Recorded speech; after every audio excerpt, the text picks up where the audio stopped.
और चलिए आपको सीधा लिए चलते, हरियाणा चुनाव आयुक्त प्रेस कॉन्फ्रेंस कर रहे हैं, क्या कुछ कह रहे हैं सुनवाते हैं।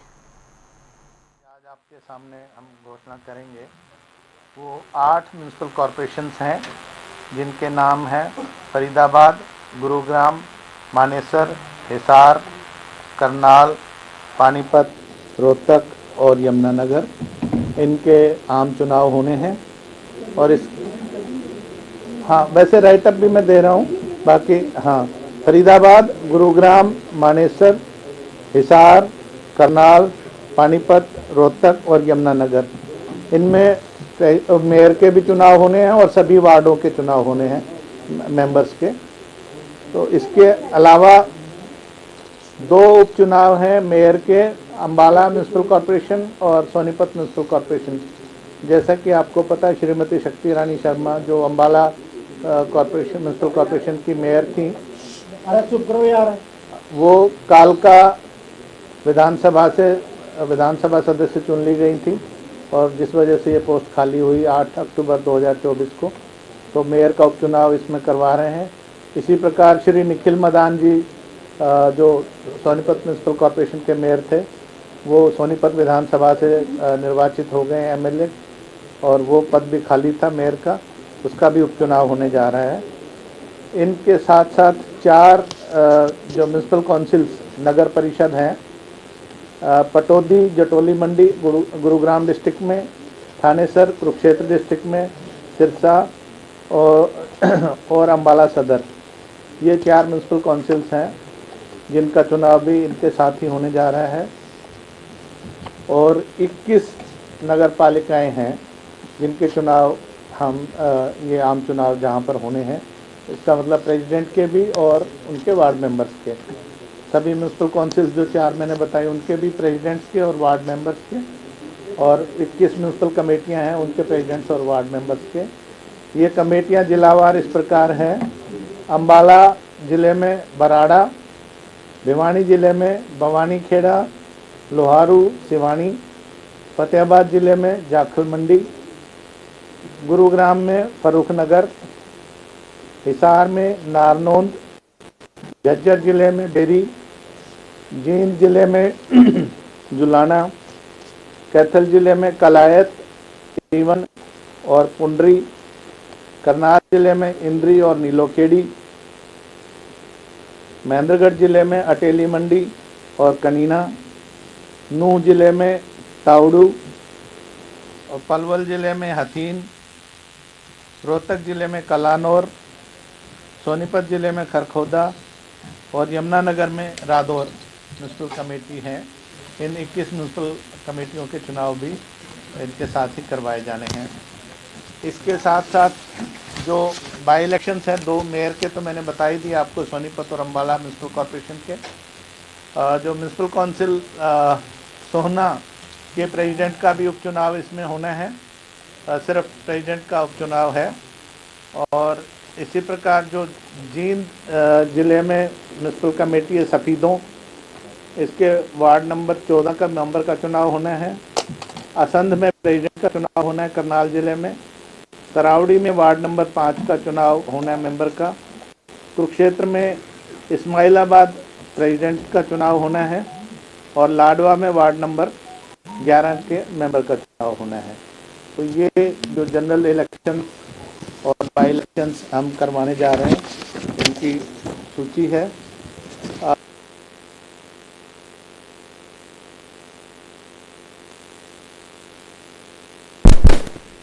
फॉर्मल नोटिस इसका जो सभी संबंधित जिला उपायुक्त हैं, डिप्टी कमिश्नर्स हैं, वो कल 5/2/2025 को इसकी फॉर्मल नोटिस लगाएंगे अपनी वेबसाइट पे और अपने ऑफिस में, 5/2/2025 को वेडनेसडे को। और पानीपत को छोड़ के बाकी जगह जो नॉमिनेशन की प्रक्रिया है वो 11/2/2025 ट्यूसडे से शुरू होगी और 17/2/2025 5 दिन नॉमिनेशन रहेगा वर्किंग डेज में, 11 बजे से 3 बजे तक। 12/2/2025 को संत श्री गुरु रविदास जी की जयंती है, उस दिन अवकाश रहेगा और 16/2/2025 संडे की वजह से अवकाश रहेगा। 25 ट्यूसडे से शुरू होगी और 17/2/2025 5 दिन नॉमिनेशन रहेगा वर्किंग डेज में 11 बजे से 3 बजे तक। 12/2/2025 को संत श्री गुरु रविदास जी की जयंती है, उस दिन अवकाश रहेगा, और 16/2/2025 संडे की वजह से अवकाश रहेगा। तो बाकी 5 दिन जो है ये नॉमिनेशन की प्रक्रिया रहेगी।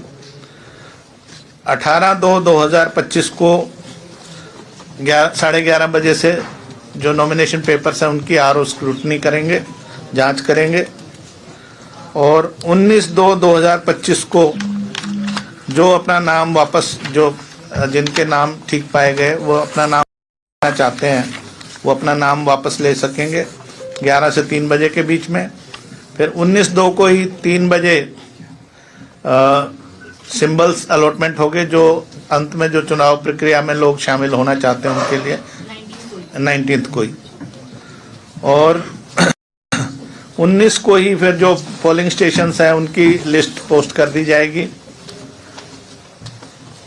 और उसके बाद फिर उनके पास जो कैंपेनिंग का टाइम रहेगा वो रहेगा 28/2 तक। 1 मार्च को नॉन कन्वेंसिंग मतलब डोर टू डोर कर सकते हैं, पब्लिक मीटिंग वगैरह नहीं होगी, और 2 मार्च को मतदान होगा। किसी कारणवश अगर किसी पोलिंग स्टेशन में अगर रीपोल की आवश्यकता हुई तो 4/3/2025 को होगा। पोल के टाइमिंग्स रहेंगे 8 बजे सुबह से लेकर शाम को 6 बजे तक।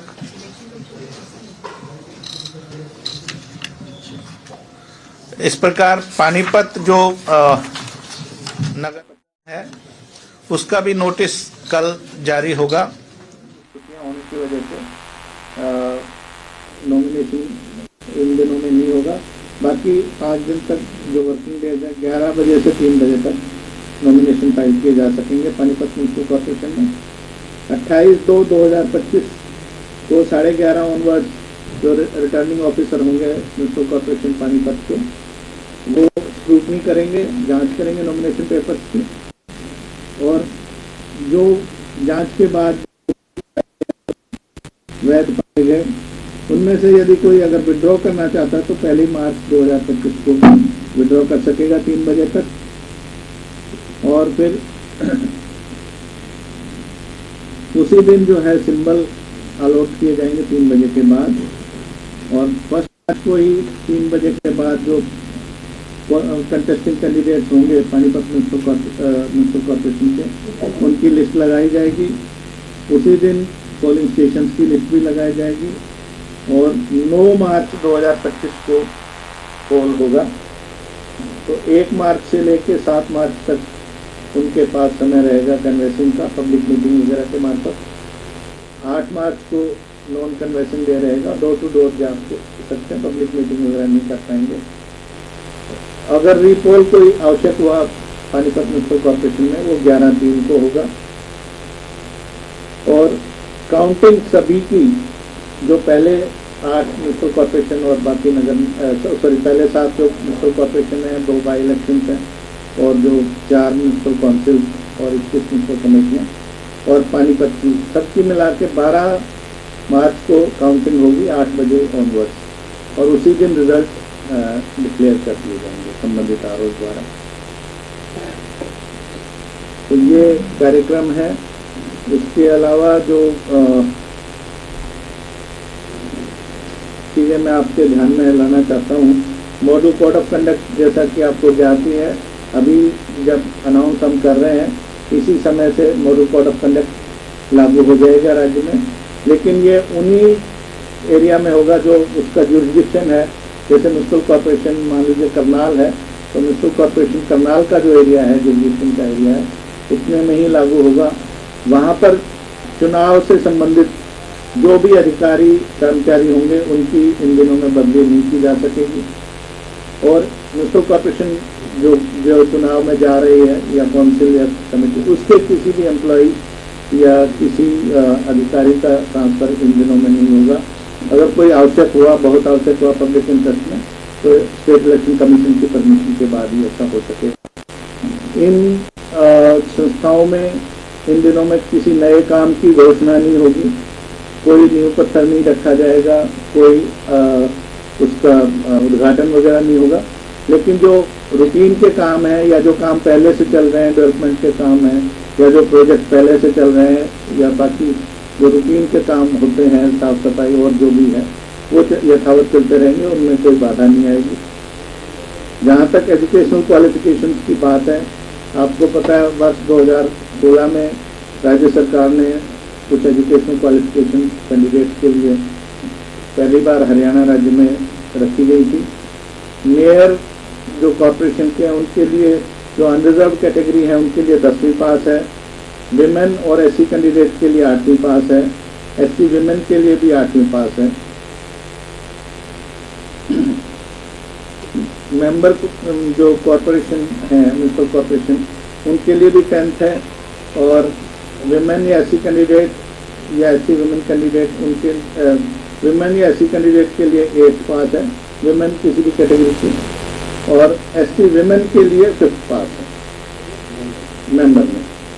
इसी तरह से प्रेसिडेंट म्यूनसिपल काउंसिल या म्यूनसिपल कमेटी के लिए अनरिजर्व सीटों के लिए 10th पास है, विमेन या एससी कैंडिडेट के लिए 8th पास है और एससी विमेन के लिए प्रेसिडेंट म्यूनसिपल कमेटी या म्यूनसिपल काउंसिल के लिए 8th पास है।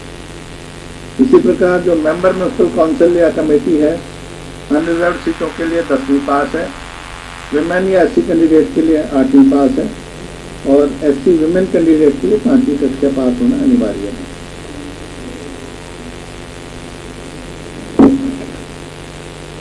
थोड़ी सी इसी प्रकार जो मेंबर म्यूनसिपल काउंसिल या कमेटी है, अनरिजर्व सीटों के लिए 10वीं पास है, विमेन या एससी कैंडिडेट के लिए 8वीं पास है और एससी विमेन कैंडिडेट के लिए 5वीं कक्षा पास होना अनिवार्य है।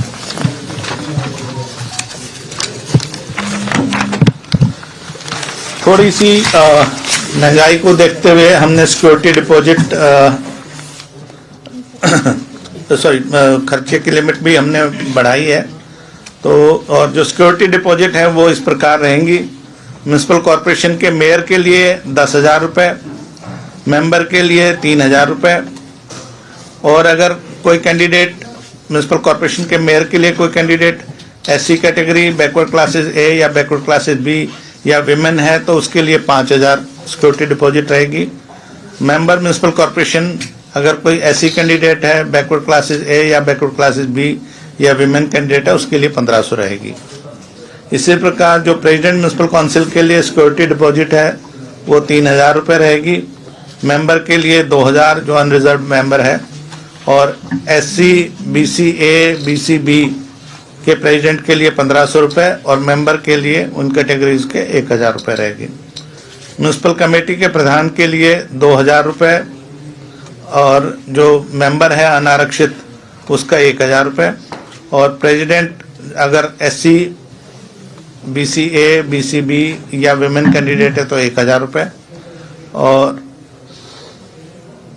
प्रेसिडेंट के लिए और मेंबर के लिए 500 रुपये रहेगी उन्हीं कैटेगरीज की। एक्सपेंडिचर लिमिट का जहां तक सवाल है, mayor of A municipal corporation के लिए पहले ये खर्च सीमा 25 लाख रुपए थी जिसको बढ़ा के 30 लाख किया गया है। मेंबर के लिए ये तयशुदा खर्च सीमा 6 लाख रुपए थी जिसको बढ़ाकर 7.5 लाख किया गया है। तुम मेरे निशान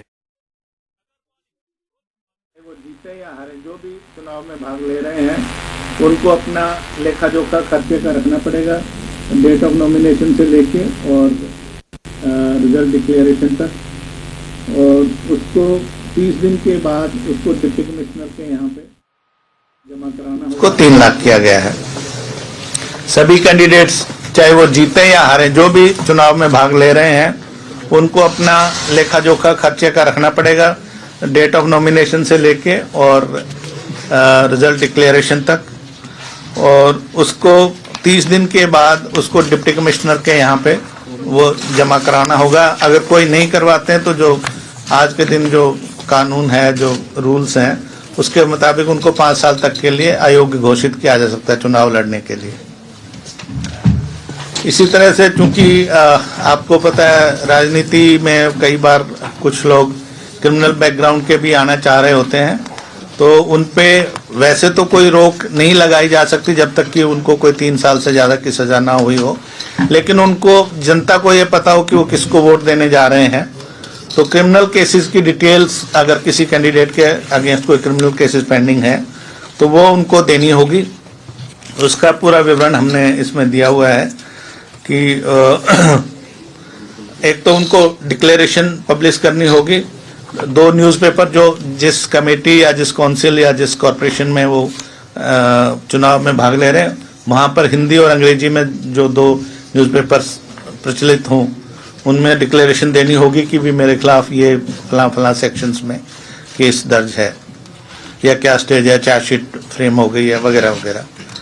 उनको लोकल टीवी चैनल या केबल नेटवर्क पे भी 3 डिफरेंट डेट्स में ये इनका सूचना देनी पड़ेगी, प्रकाशित करना पड़ेगा जनता की जो वोटर हैं उनकी सूचना के लिए। और इस बारे में जो रिटर्निंग ऑफिसर है वो प्रेस्क्राइब्ड फॉर्मेट C2 में डायरेक्शन देगा कि भाई आपने ये चीज़ें इसमें करवानी है, ताकि कोई ये ना कहे कि हमें इसके बारे में ज्ञात नहीं था। पॉलिटिकल पार्टी का अगर कैंडिडेट है, अगर चाहे वो रिकॉग्नाइज्ड पॉलिटिकल पार्टी हो या registered unregistered unrecognised political party हो, उनको रिटर्निंग ऑफिसर को ये भी बताना होगा कि मैंने अपनी जो राजनीतिक संबद्ध राजनीतिक दल है उसको भी इस बारे में सूचना दे दी है।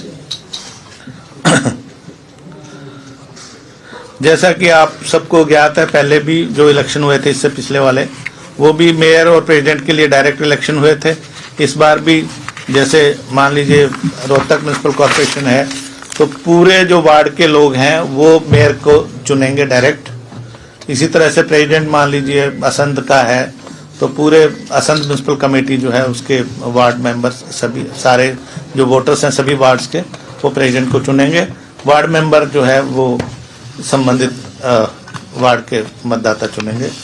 कोई भी व्यक्ति जो भी म्यूनसिपल कॉर्पोरेशन या काउंसिल या कमेटी है उसमें कहीं पे भी मतदाता के रूप में अगर रजिस्टर्ड है, वोटर लिस्ट में उसका नाम है, तो वो चुनाव लड़ सकता है,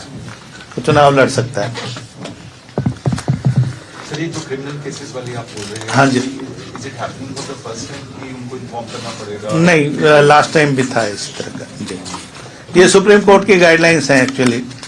नहीं, लास्ट टाइम नहीं था शायद। हाँ सर, सुप्रीम कोर्ट की लेटेस्ट गाइडलाइंस भी कुछ आई है। हाँ, अच्छा।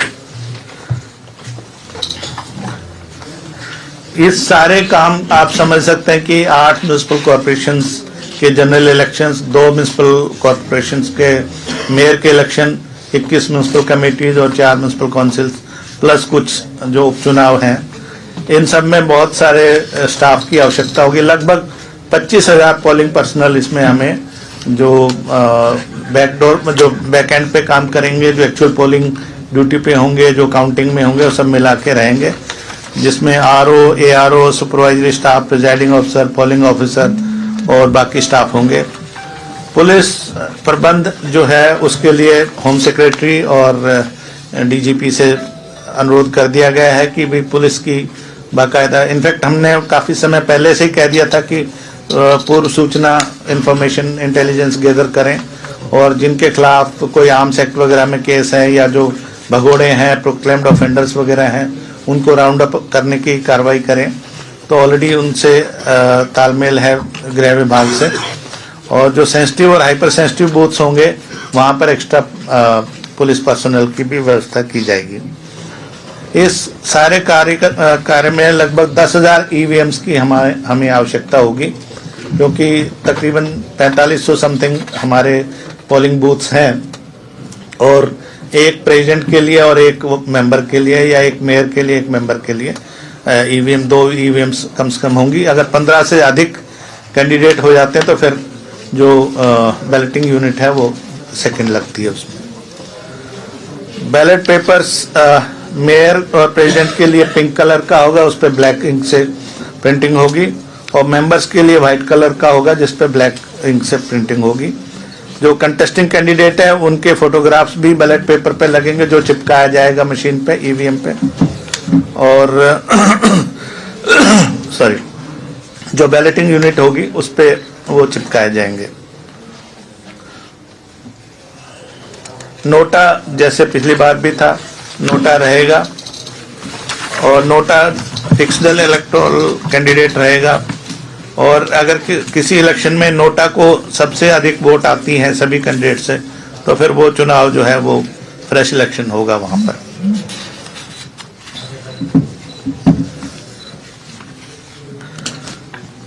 वोटर लिस्ट जैसे कि मैं पहले भी आप लोगों से बताता रहा हूं कि सभी की जो फाइनल इलेक्टोरल जो लिस्ट है, जो असेंबली वाइज हमें प्राप्त हुई थी, जो 22/1/2024 को अपडेटेड थी, और उसके बाद 12/9/2024 तक जो स्टेट के असेंबली इलेक्शन हुए थे उसमें updation election commission of India ने कर दिए थे, वो हमें उपलब्ध करवाई गई थी। उसी को आगे हमने वार्ड वाइज जो है जिस भी कमेटी या काउंसिल या कॉरपोरेशन है उसमें डिस्ट्रीब्यूट किया है। उसके लिए एक बाकायदा महीने भर से ऊपर की प्रक्रिया चली है, जिसमें जो प्रेस्क्राइब्ड अथॉरिटी है उन्होंने ऑब्जेक्शंस वगैरह सुन के उसका निपटान किया। उसके बाद डिप्टी कमिश्नर जो अपीलेट अथॉरिटी है उन्होंने अपील सुनी है।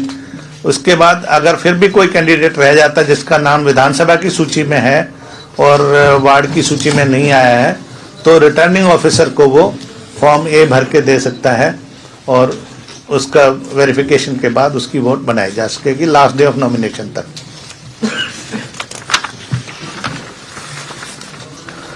यथावत पहले की तरह इलेक्शन ऑब्जर्वर्स भी हम इसमें सीनियर IAS और IAS ऑफिसर्स को इलेक्शन ऑब्जर्वर्स लगाएंगे।